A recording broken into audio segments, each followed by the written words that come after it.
네, 수시 학생부 종합전형에 반드시 필요한 자기소개서에 대해서 얘기하고 있습니다. 이번 시간부터는 자기소개서의 항목을 하나씩 구체적으로 들어서 얘기를 해보도록 하겠습니다.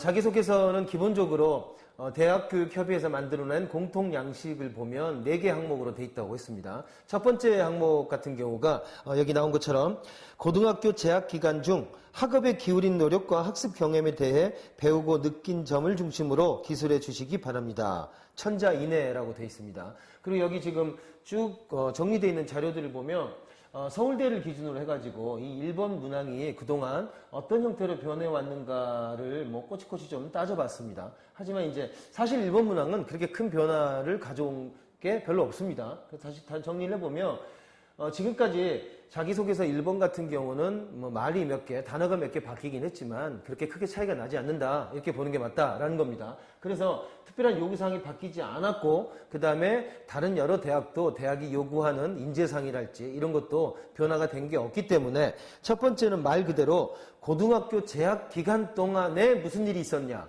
이것이 가장 중요한 기준으로 생각하면 되겠다라는 겁니다. 그래서 정리해보면 문항 1의 그 가장 개념 요소로 가장 중요한 것이 시간적 요소로서의 고등학교 재학 기간, 그리고 두 번째가 학업에 기울인 노력과 학습, 세 번째가 내용으로 어떤 걸 배웠고 어떤 걸 느꼈냐, 이것이 가장 중요하다라는 겁니다. 대학교 입시에 쓰이는 자기소개서의 가장 중요한 요소가 뭐냐면 고등학교 때 벌어진 일이라는 겁니다. 중학교 때 내가 무슨 영재원을 했다라든가 무슨 봉사활동을 뭐 센게 해서 에베레스트로 올라갔다 왔는지 어쨌는지 관심이 없다라는 겁니다. 고등학교에 벌어진 일이라는 얘기입니다. 반대로 얘기하면 재수생이나 삼수생 같은 경우도 역시나 학생부 종합 쓰는 데는 전혀 몇몇 학교를 빼놓고는 제한이 없습니다. 그런데 문제는 고등학교를 졸업하고 나서 재수 또는 삼수, 뭐 기타 사회생활을 했던 그 경험이라고 하는 것은 자기소개서에 들어갈 수 있는 범위가 아니다라는 겁니다. 그러니까 봉사활동이건 뭐건 간에 고등학교가 끝나고 나서는 아무 의미가 없다라는 겁니다. 마찬가지로 초등학교, 중학교도 필요가 없다라는 겁니다. 무조건 오로지 고등학교 것만이 대상으로 된다라고 하는 것이 중요합니다.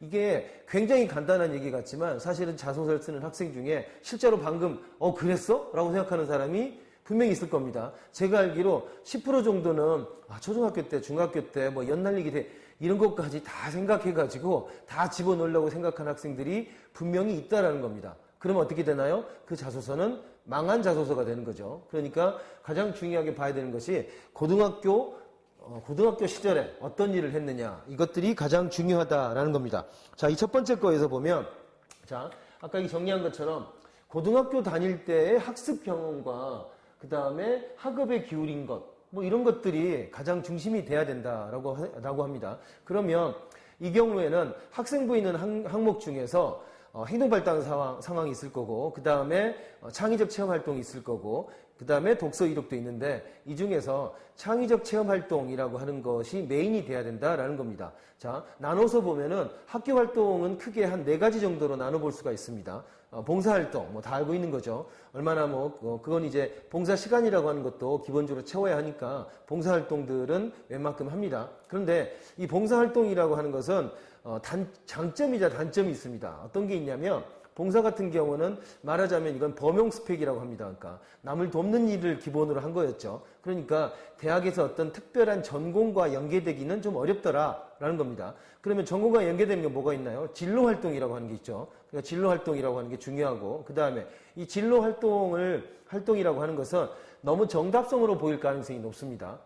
그러면 이것들을 뒷받침해가지고, 자, 내가 가려고 하는 진로를 위해서 이런 것들 차분차분 이렇게 준비한 게 있다. 이런 게 있다면 뭐가 있을까요? 바로 동아리 활동이죠. 그러니까 동아리 활동이라든가 진로 활동, 이런 거를 잘 정리해가지고 1번에다가 채워놓는 게 가장 옳겠다라는 겁니다. 여기서 중요한 게, 자, 여러 번 제가 얘기합니다. 자기소개서를 쓸 때 특히 1번 항목이 잘못 쓸 가능성이 높습니다.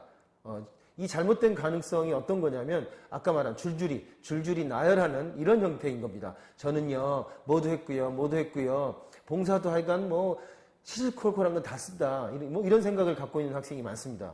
이건 왜 그러냐면 자기가 했던 활동이 아깝기 때문이겠죠, 당연히. 하지만 그거는 내 생각인 거고 보는 사람 입장에서는 임팩트가 있는 하나가 필요하다라는 겁니다. 봉사도 자 이거 저거 다 했으면 이런 것들을 쭉 엮어서 계산 이렇게 정리를 해보니까 내가 이 중에서 가장 어떤 것이 마음에 들었다. 그리고 거기에다가는 분명히 에피소드가 들어가야 된다는 겁니다.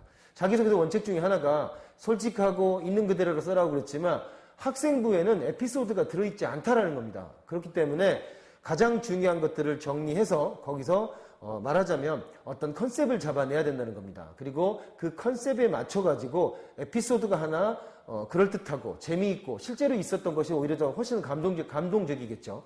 그리고 진솔되고요. 그러니까 이런 것들을 하나를 집어넣어서 포장을 하는 것. 이게 자기소개서 1번 문항에서 가장 중요한 요소라고 할 수 있습니다.